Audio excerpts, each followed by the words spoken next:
This is our Cultivating Resilience in Our Kids webinar. I entitled it, I Can't, I Don't Want to, I Give Up, because that is mostly what I hear as a parent and a teacher, especially with students that have various learning challenges, emotional challenges, navigating mental health challenges, and typical kids, I think everywhere at some time when they come up against something that's difficult, something that's challenging to them, it's almost like the go-to is, I can't. Can you do that? I can't. Or something that they may want to do and say, can you do this? I don't want to. Or while they're in the midst of doing something, they're saying, I give up. This is too hard. And so we experience that not only with our children, but we ourselves as adults battle sometimes with these same ideas. And even though we may not say it out loud, we may say it to ourselves, we may feel it. And so this is really encouragement to everybody. This is a webinar that's built for everyone. And I think everyone can learn a little something out of what we're going to look at today. So my name is Dr. David Palmer, and I am the founder and director of Inclusion Matters Education Services. I'm a dad of 6 children, 5 of them teenagers. So we're right in the midst of raising these amazing kids. But again, with all raising of kids, we know that there are their strengths and then there's stretches, those areas where they are growing. And the main thing I want us to get out of this is that this is a process. And that's why I entitled it Cultivating. We cannot force resilience upon someone. We cannot make someone more resilient. But as you'll see today, I think there are some key insights that we can gain so that we can come alongside of our children and be able to help them grow in these areas. So maybe they'll say, less, I can't, and either I'm going to try or I can't yet. And we'll talk about that a little bit later. This is really a labor of joy for me. This is something that, again, I have very personal experience in my own journey with my own children. And then now as a teacher and an educator for almost 30 years now. This is something I love to do, is just share, connect, collaborate. And I believe that this webinar is vital, especially in 2024. We're coming out of this thing called COVID and the pandemic.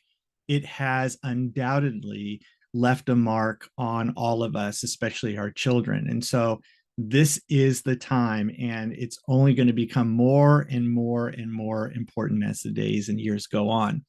So what I want us to do today is I want us to, first of all, understand what resilience is, and in a sense, understand what it isn't. And then we're going to focus on one key area because of the hour time that we have to focus on one area in which we can cultivate resilience, which is the power of the growth mindset. And then I'll also give some other things to think about as we're working through cultivating this resilience. So this is a broad, overview. And I know a lot of times as a parent, we want specifics. And what's difficult about giving specifics is there's not a one size fits all. So a lot of this depends on this understanding of who our children are, having that empathy and joining them in connection with where they're going on their journey. And then we can figure out what are some supports that will work for them and who they are, building upon their strengths. And so we can give kind of generalized tips, things to think about, things to consider, and then how can I apply that in the context of my family. And so I want to empower you with some understanding and some strategies. I also want to enhance our emotional intelligence, keying in to what our children are feeling, and then practicing empathy as we parent, and then fostering those quality connections, and then thinking about how it's not just us trying to do all of this on our own, we're not alone in this, but there are a community of many, many, many other parents, educators, professionals that we can join with and really build this village that can help with the cultivating resilience in our kids. I love this quote here: resilience is not what happens to you, it's how you react to, respond to, and recover from what happens to you. And so we are going to look at that into some detail here. Now, I wanted us to start out this webinar just reflecting in our own lives, because to build empathy, it's more than putting ourselves into the shoes of someone else, although it's not less than that. But I also want us to understand empathy is connecting to our own experiences, our own journey, our own feelings. So that way, when we see our children going through similar things, we go, okay, I truly know, and I know very deeply what you're facing. And so now I can come and connect with you in a different level. And so I want us to think for a moment, just to sit for a moment for about 30 seconds. We're not sharing this out, but this is just something to consider in our own lives. And I want us to think, have you ever had to walk a journey of your own personal illness, maybe dealing with a persistent ailment, debilitating disease, or had to walk through that with someone you love, someone near to you, or even your own children?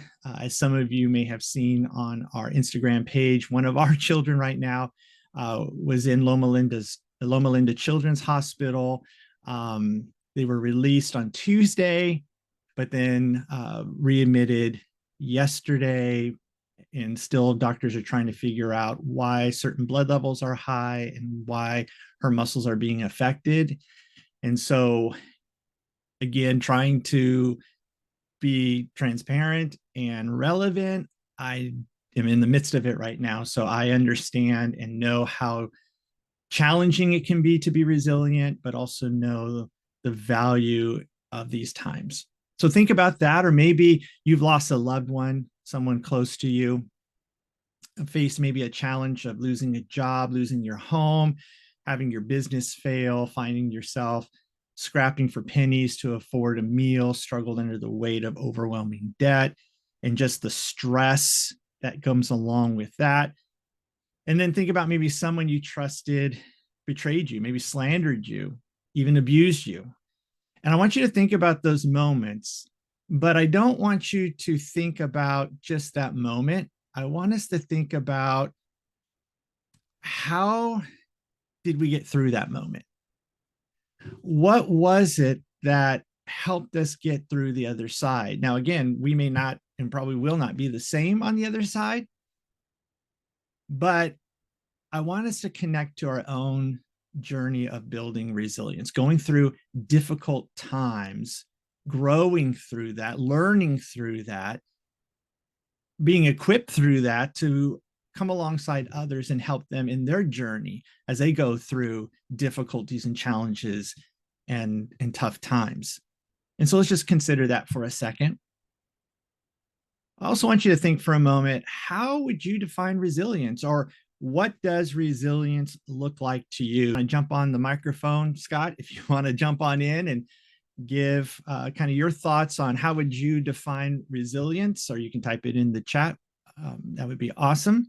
What is resilience? From my perspective, it's being able to lift yourself back up and move forward. Hopefully learning lessons from why you might have ended up on the ground in the first place. It's helpful, I think, to stop and consider people in our lives or stories we've heard of, even historical recounts of people who went through incredibly difficult situations and came through it and came through it stronger. And it gives us hope. It gives us inspiration. It gives us the sense that this isn't a bumper sticker kind of thing where you just toughen up or apply yourself a little bit harder or try harder, but there's something deeper that's going on in this.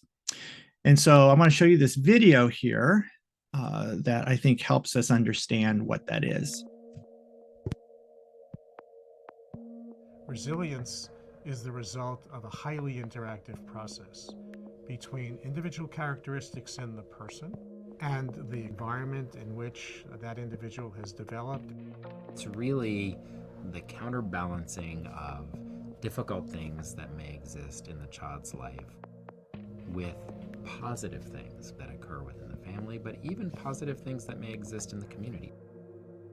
An easy way of thinking about resilience is like a scale with a fulcrum in the middle of it. And there are things on both sides of that scale, experiences of both bad things or good things. Our genes shape where the fulcrum is positioned at the start.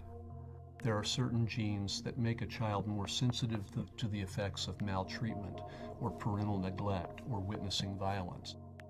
The fulcrum may start out kind of more towards one side or more towards the other side, and that's going to make a big difference in terms of how much these subsequent events affect things positively or negatively.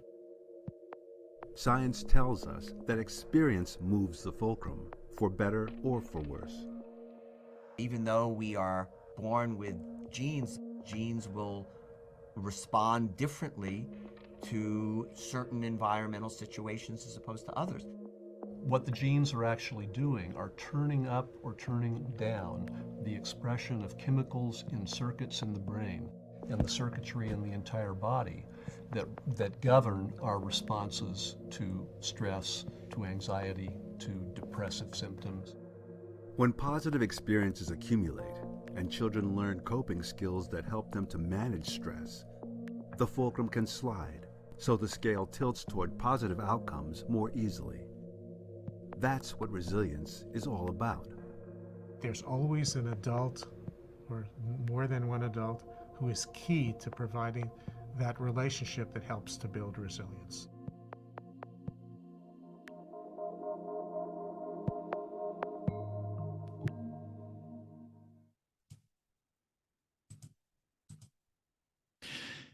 To me, that last part about us as adults being key to this process of cultivating resilience, I want that to resonate throughout the remaining part of this presentation, because that's really where it's at. So thinking about that video and those insights that were shared, I want us to think about this definition of resilience. Now, typically we defined it as the ability to adapt, bounce back positively when faced with adversity. And that's true. So resilience has this idea of falling down, getting back up, or being able to come into a situation and adapt and change and recover when we're in those situations. I know, and I know that as I've talked to other people about resilience, there's this initial kind of feeling, because the thought is, well, this is just about telling kids you need to toughen up and get over it. And when I was growing up, I heard that a lot. We just deal with it, or just get over it, or just toughen up, or stop crying about it. But we need to be careful here with that thinking, because we don't want to make this an excuse or a reason for unnecessary harm and trauma. We don't also want to minimize, the experiences that people are going through, especially our children. Oh, chin up, it's not that bad. You know, there's people who have it far worse than you. I think we need to be careful of that. And so as I've been doing research on resilience and thinking about this in terms of supporting children that we work with, I love this idea of resilience as a person's capacity to maintain their core purpose and integrity in the face of dramatically changed or challenging circumstances. And that's from a book entitled Resilience: Why Things Bounce Back. And when I found that quote in that book, I thought, wow, this is amazing, because it's much more than just getting through something, coping through something, or bouncing back through a hard or difficult circumstance. It's really this idea to maintain your core purpose. And when you think about core purpose. Who am I? And what strengths do I have that I've been gifted with that I can use to share with others? And so resilience not only has this inner focus, but resilience has this outer focus. It has this focus that I'm going through these situations and I'm growing for a purpose that I have and I'm growing in, and also to maintain this integrity. Integrity is to be integrated, to be whole, to have all parts of who we are maintained. It's character.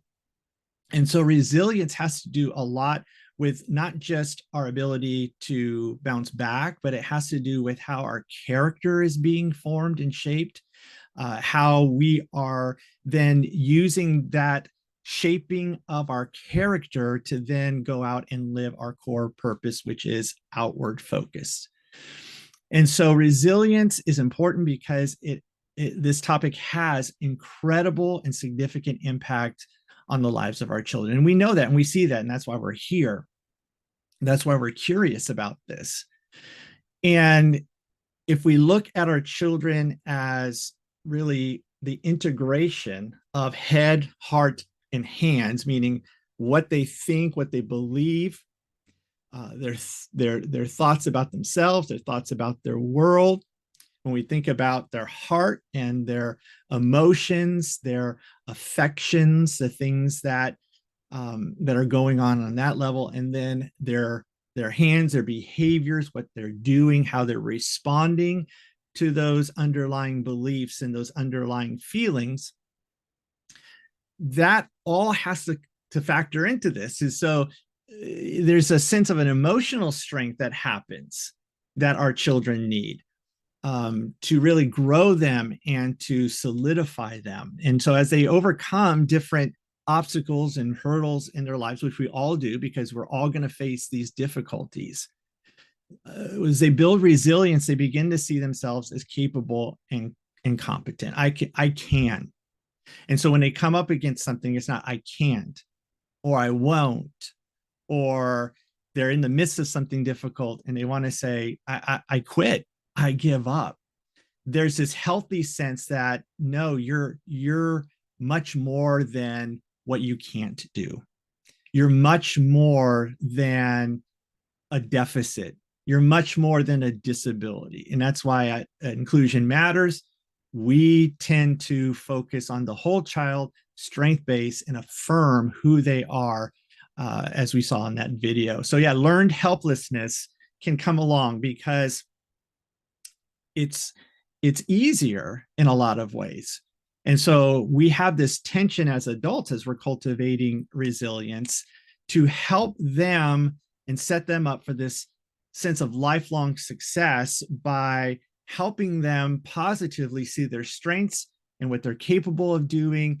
And then as they have us as adults around them to guide them and to lead them, then they are turning the mindset from just trying to get through life, not just survive, but also to be able to thrive and to see what thriving looks like. And that ultimately this type of living and thriving only comes by building and cultivating resilience through difficult times, maintaining who we are, growing in who we are, and seeing it's much more than just about us. It's about using what we have been given to go and support and help others. And so we see this a lot. You know, I can't, I won't, I give up. And so what we want to start thinking about is how as adults can we genuinely, authentically coach and care for our children so they can say like, you know what, I can try hard things. Or I can be my best self. I can make wise choices. I can learn from my mistakes. I think the next one's so important. I have grown-ups that really I can count on and trust that are here to help me grow. They're going to be with me no matter what. I have value. I have worth to share with others. I have things to share, and everyone does. I won't let anything or anyone put me down. And then if they could say, if I fail, I'm going to keep trying and learning. Again, what you're going to find is that these sayings may be more part of a disposition of some kids than others, as we saw in that video. But ultimately, all children are not typically going to be at this place from the beginning. It's something that is learned. It's something that is cultivated. It is something that we can actually be a part of in their lives. So it's not just toughen up. It's not just suck it up. It's not just quit crying. Even I can remember when I was young, my grandparents, if something would happen, I'd fall down or I didn't like something that was going on, it was just like, just stop, just stop and deal with it. Stop crying. I'll give you something to cry about, kind of thing. And that really didn't help. It doesn't really help in building resilience because kids are not inherently resilient. They have the capacity for resilience. And that capacity is born through supportive environments and supportive relationships. And so we need to provide, as adults, as grown-ups, we need to provide a secure, stable, connected environment, whether it's in the home, whether it's in a classroom, whether it's in a therapy practice, whether it's in the community. This is the key.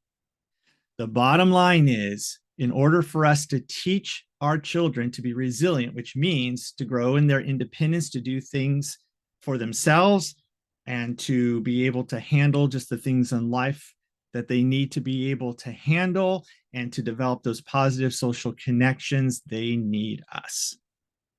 They need us. And so this is an ongoing, necessary process. It's not going to happen just in one event. This is a series of many, many events that go on where children have around them people who are able to help them regulate who they are and their emotions and their feelings and their actions, and then model for them what this looks like in a way that is not just telling, but also showing. And so that's going to be a very, very important part of this. So think of the rubber band. I have one here. Okay. We typically think of resilience as, this ability to stretch. And that's why I like to use the term strengths and stretches. So there's things that we all as human beings are very, very good at and gifted at. And that's very different from one another. That's what brings about amazing diversity in so many ways. But there's also these areas of stretches where we are growing. And stretching is not always easy or comfortable. And so what we begin to realize is that when we think about resilience, we want our kids to be able to stretch, but not break. So there's this fine balance. Because our kids are not inherently resilient, that's something that we cultivate in. And in order for them to grow in that resilience, they have to be stretched. They have to be challenged. But we also have to be very much aware of not stretching too much. Because again, if I stretch this rubber band too far, eventually it's going to break. And now it is not fit to what it needs to be used for. Okay. It's still okay, but we don't want to see our children in a place where the challenges are far beyond their ability to cope. That's where trauma comes from. Trauma comes from the fact that we face circumstances. Trauma is not the event, but it's how we process those events. And so when we become overwhelmed, particularly our nervous systems become overwhelmed because of things that we're facing, then our nervous system stores what that is. And then if we face even the perception of those things again, what's going to happen is our alarm system and our nervous system is going to go off, and we're going to go into either a fight, flight, freeze, or sometimes even fawn, which we just give in. And so what we want to do is we want to make sure that we're understanding this balance providing enough challenges and not doing everything for them to promote this kind of growth, but at the same time, understanding where they are in their development, in their growth, and preventing them from becoming overwhelmed or even experiencing trauma. And so that's the balance that we're trying to keep as we work through all of this. So what kinds of struggles have you seen? If you're a parent or a teacher, an educator, a professional, what are kinds of struggles that you've seen or situations you've seen in children where they have really had a hard time and wanted to give up or wanted to just refuse to do something? What are some ways that you've seen this? And the bottom line is what we're finding, and I think what we're seeing and what we're hearing right now in this webinar is we're having to first learn the resilience. We're learning how we're having to try to do things in ways that maybe not comfortable for us, maybe different for us, maybe even challenging some of our core beliefs.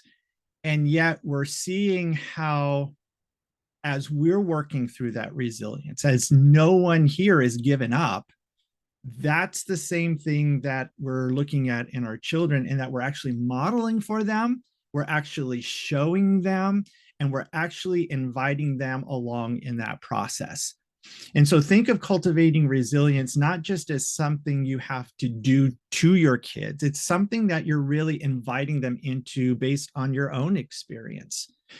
And little by little, as you stop and you think as an adult about how you've had to learn to be resilient, because we've all faced in our jobs being, chewed out by the boss and feeling like, I don't need to work here, I quit, but we don't, right? We say, okay.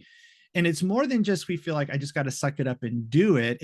We have connected to purpose. We've connected to the fact that, yes, I don't quit because I want to continue to provide for my family, or I want to continue to show my kids that this is how we handle things. And yet I think what's so important is not negating, like you said, Emily, the emotion of it, the wholeness of the child in it. And so as we're thinking through the struggles that we're having in cultivating resilience in our children, think about how we're inviting them into that process, and that we have a unique position as adults, especially as parents, to be able to do that. And so, yeah, but we can unpack a lot more, and I'll share with you, there's actually going to be some opportunities for us to do that later on. So there is a model that I'm developing. I'm calling it right now the Resilient Thriving Model. I'm looking at a couple of different analogies to compare it to. But the bottom line of this model is taking the best of what we understand and know about neurodivergence, what we know about trauma, what we know about the nervous system, what we know about how how to navigate mental health challenges and what those are. I'm putting that all together as a parent, but also as an educator, as a professional, and really trying to build the best model that incorporates a lot of these things. And so there's a lot that's there, but really what I wanted to focus on in this webinar is this idea of the growth mindset. And I know we've probably heard of it. I know some classrooms I've walked into that actually have it posted, but really what is it and how is it key to our understanding of helping to cultivate resilience in our children? And so I wanted to show you this short video here on what there are two types of mindset we can cultivate. One that embraces problems as opportunities to learn, and one that avoids them, often out of fear to fail. People that avoid conflicts can be described as having a fixed mindset. Those who see problems as interesting challenges have a growth mindset. Sometimes we like to switch from one to the other. People have a fixed mindset because they believe that basic qualities like intelligence or talents are fixed traits, and that these traits are responsible for success. They often like to document past achievements. With a growth mindset, people believe that new abilities can be developed through practice. This view creates the love for learning that most great leaders and artists have in common. For them, life becomes an exciting journey with endless opportunity to figure out new things and advance. To develop a growth mindset, Dr. Carol Dweck, the Stanford University professor who coined the term, advises leaders, teachers, and parents to celebrate trying. Teachers should applaud students for any grade if they studied hard. Parents should encourage their children to develop any new skill they are interested in. Doing this will make them learn the skill of learning, which will also help them back in the classroom. To illustrate the difference in everyday life, let's observe two imaginary kids. Jay thinks you've either got it or you haven't. Anne knows that she can learn anything if she wants it enough. At physical exercise, Jay avoids challenges. When it's time to jump over the vaulting horse, he's afraid to look stupid and be laughed at. Anne embraces any challenge. It's exciting, it's fun. She knows that failing is part of learning, and if she tries hard, at the end, nobody will laugh at her. Jay avoids feedback. If the teacher tells him how to improve an assignment he has been working on, he takes it personally. Anne knows that to improve, she needs to listen to constructive criticism. She also understands that it's not her that is being assessed, but the results of her work on that one day. Jay always takes the easy road. For example, he likes escalators and hates to take the stairs. When he is practicing the guitar, he stops the moment he's getting stuck. Anne usually doesn't even take escalators. She jumps up the stairs, counts every step in her head, and enjoys feeling the blood rushing through her veins. She practices the drums every morning for 15 minutes. Not that she always enjoys it, but she knows that effort is part of a journey to a more fun life. Anne likes to see others succeed. It inspires her. She knows that if she motivates her friends to get better, she herself is likely to grow too. If his friends try new things and succeed, Jay feels threatened. He's afraid that their success will put pressure on him to do more with his life too. Modern companies look for employees with a growth mindset because they solve problems and persist despite obstacles. To spot the right ones, some ask during the interview whether the job applicant believes if managers are born or if management is a skill learned. Jay thinks that managers are born. Anne gets the job. Neuroscientists support the idea. They confirm that the brain grows like any other muscle in the body, with training. A simple switch in how a person views a situation can mean the world of difference. Not just the outcome of that situation, the outcome of that person's place in life. As the late poet Samuel Beckett once said, "Ever tried? Ever failed? No matter. Try again. Fail again. Fail better." What do you think about the concept? Is it overly simplistic? And if you buy the idea, do you believe it is possible to make a permanent switch from a fixed to a growth mindset? Please share your thoughts in the comment section below.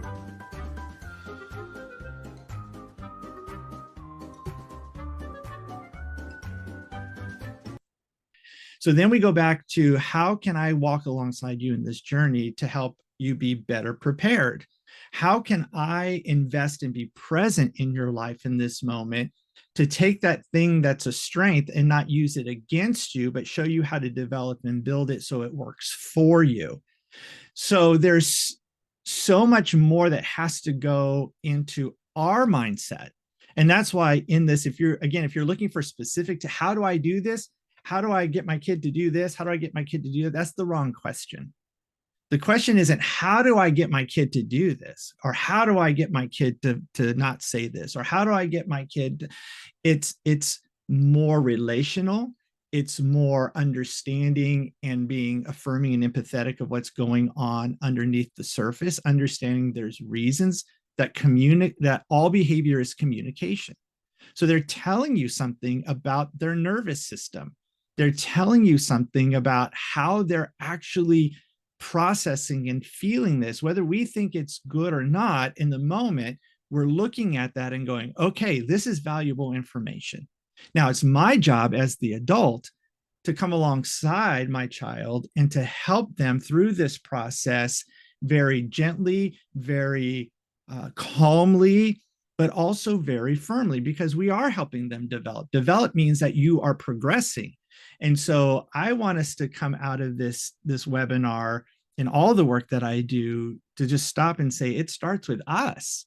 It starts with our mindsets. It starts with our approaches. It starts with how our faces are looking, how our voices are sounding, how we are doing in that sense. And then if we show them that we're willing to grow and that we're willing to change and that we're willing to maybe even try things that in our brains we're saying there's no way that's going to work, all of that is valuable in this process.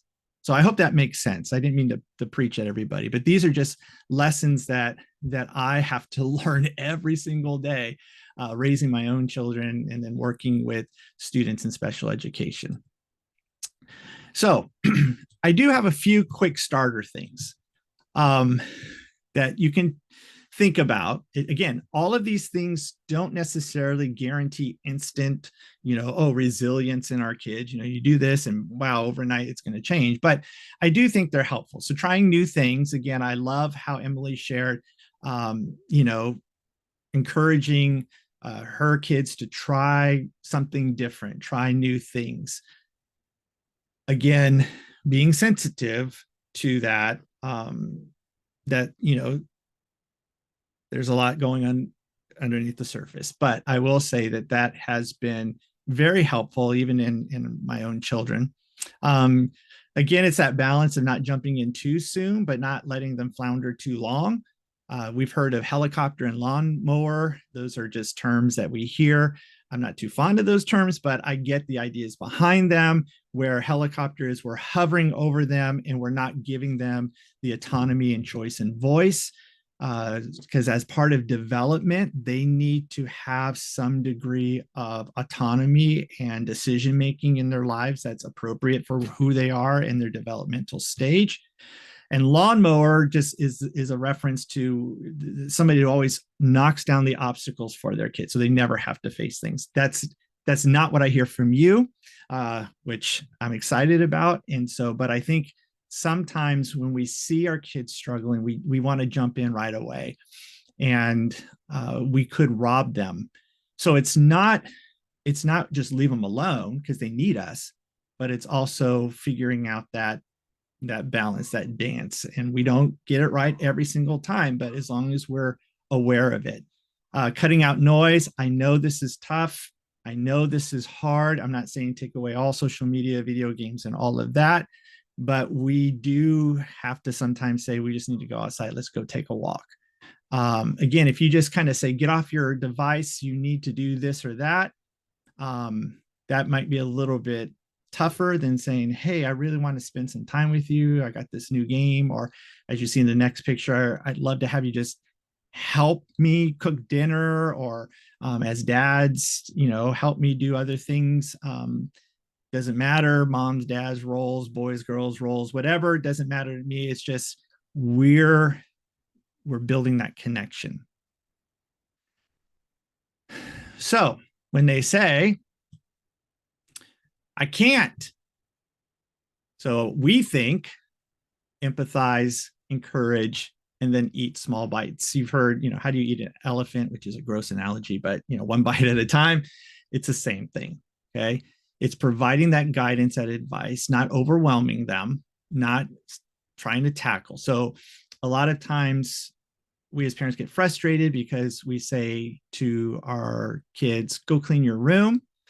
And if they have like ADHD or anxiety, that could just totally cause their nervous system to shut down.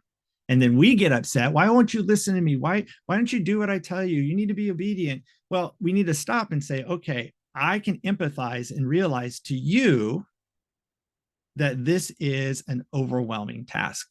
because I feel the same way. When I look at my whole house and I think I got to clean my whole house, I get overwhelmed. I just want to sit on the couch.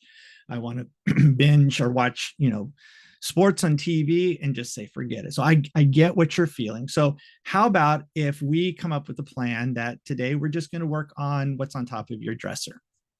And so I'm going to help you and I'm going to teach you the skills that you need to do this, not assuming that you know how to do this, but I'm going to teach you the skills to do this. And then we're going to do it together. And then afterwards, see, you worked really hard and look at what you've been able to accomplish through this. And so it's not about bribing. It's not about tricks or treats or any of that. I'm not saying that our kids can't earn things, but that's the point. They're earning because of effort. And so when we break things down, we can empower them. They feel more empowered. They feel more competent. So maybe I can't do a math test because I'm not prepared. So let's start doing some math problems together that are going to challenge you. Again, you're going to stretch a little bit, but I'm right here and I'm going to teach you how to do it. I won't. I don't want to. I won't. I'm not going to do it. So we always want to respect how other people feel and perceive the situation. So a lot of times, especially if kids are oppositional, they're oppositional for a reason. It could be either, again, neurodivergence, or it could be how their nervous system, it's all interrelated. So we can ask questions first, we can suggest a solution. And so instead of saying, this is what you're going to do, how can we work together and solve how we can do this? You're still going to have to do it, but we're not going to get into this power struggle, because when we get into the power struggle, then our emotions, our amygdalas go off. Now we're both trying to be right, and it never ends well. I'll tell you that it never ends well. It ends in hurt. And if it ends in hurt, then we have to be the ones who are leading the restoration process as well. We have to be able, as you guys mentioned, to say, you know what, I messed up. I'm wrong. I did not respond the way that I should have. I did not consider what you were feeling, and I didn't even give you an opportunity to speak. It's humbling, and it doesn't take away. I think a lot of parents believe that you're just undermining your own authority. So you got to understand that we're taking this balanced authoritative approach with our kids. Authoritarian says, you will do what I say, no questions asked. And if you don't do what I say, these are the consequences and the punishments that are coming to you.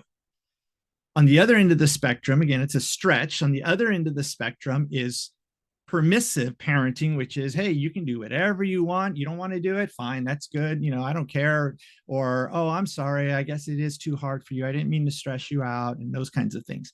But remember, we're always in this stretch. So authoritative approaches keeps this balance, saying that I still am responsible to lead you and to guide you as an adult.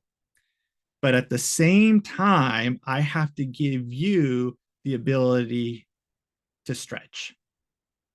And so when they say, I give up or I quit, I think a lot of times we take it personally. I'm like, oh, I failed.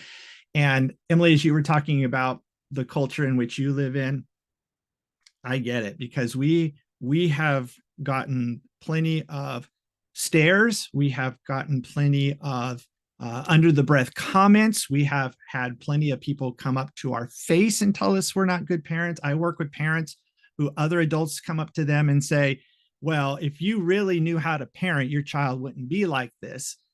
And it takes a lot for us to bite our tongues and to be gracious, but we can't take it personally. And so we acknowledge the effort. Okay, you know what? You tried. Like, I'm so glad that you made that attempt.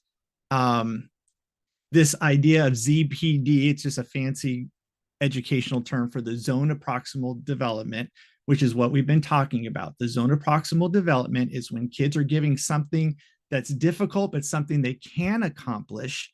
And when there is a caring and knowledgeable adult that's working alongside them in that, then you open up the opportunities for teaching, for modeling, for co-regulating, and for communication. But it's, again, as I said before, it's never a one and done. It's not one thing you're going to do tomorrow and your kid's going to automatically be resilient. It's 1,000 little steps. And it takes a lot of wisdom and it takes a lot of compassion. So looking at the time here, I want to respect your time. So I just would like you to remember a few things here. Resilience is not inherent, but it is a learnable skill. And it's going to be developed through long practice. We have a vital role to play in that. And so the more supportive we are, the more supportive the environment is, we're going to see greater gains. When kids come into environments in which they sense already negativity, unrealistic expectations, fear of consequences if they don't perform, that's just going to shut down their nervous systems. And so we want to make sure that we're providing those supportive environments. Again, it doesn't mean that our kids do whatever they want to do, but it means that they know that even if I have to say no as a parent, that we've built this relationship of communication and trust. So they know that. And of course, as they get older now, because I have all teenagers in the house, it gets a little harder because every question is why. And so we have to resist because I said so, or because I'm the parent. And then we also teach them that you may not understand or even want to believe or receive what we're saying, but understand where it's coming from. We trust you, we love you, we care for you. That's our responsibility. And then they begin to feel that. And then every child's path is unique, meaning that there's no, again, one size fits all. So as Khalil Gibran says, with the right support and tools, every child can build resilience and thrive. He says, out of suffering have emerged the strongest souls. The most massive characters are seared with scars. I love that quote. And as therapist and researcher Deb Dana says, the ability to return to regulation is the essence of resilience. So again, it's not just bouncing back. It's I can be regulated in my nervous system, in my body, in my brain, in my emotions, so that way I can continue to move forward with integrity and purpose. So make sure as adults, here's what we need. We need those regular self-care practices. It's the oxygen mask principle, right? If we're not taking care of ourselves first, we're going to be tired, we're going to be irritated, we're not going to respond the right way. So we got to take care of ourselves. If you want more insight, there's plenty of, we live in the world of resources. Reflect on your own experience, your own emotions, your own reactions. Establish boundaries in your life. When we're overextended or we're saying yes to everything and everyone, then we're not really going to be able to take care of ourselves and take care of our kids, which is our priority. And then, of course, always self-compassion, self-empathy. We're all on this journey together.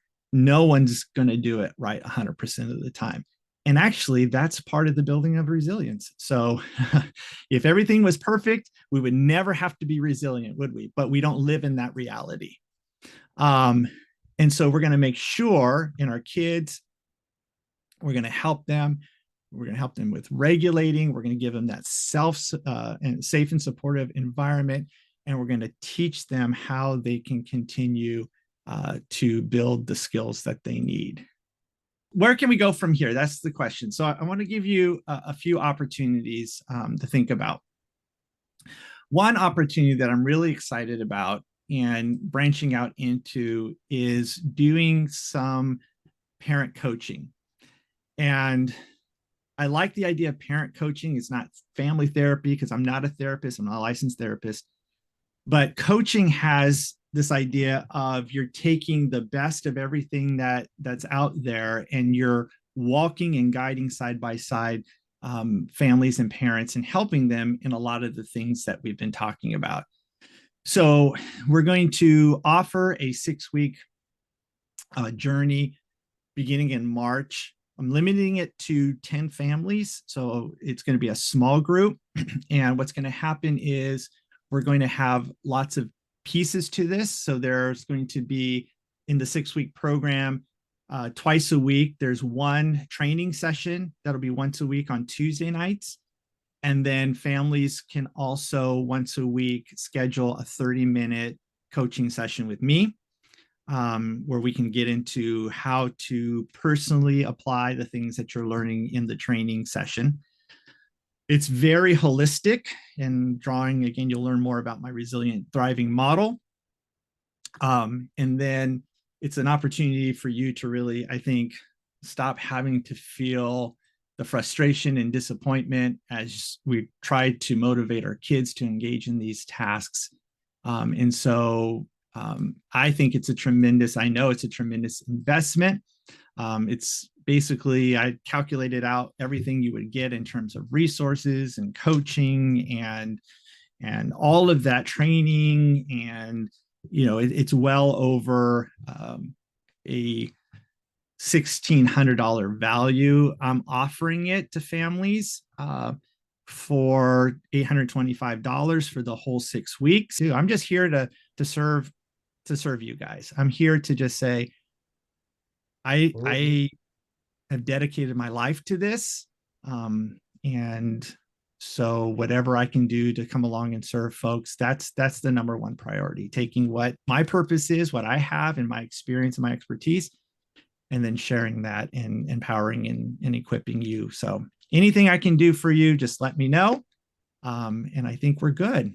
That sounds great to me. Thank you, Dr. Palmer. I definitely will look for your follow-up on my email that I had sent over. Awesome. I look forward to the next time. All right. Well, thank you. Thank you all three of you for showing up today. Have a great day. Thank you. Bye. Bye-bye.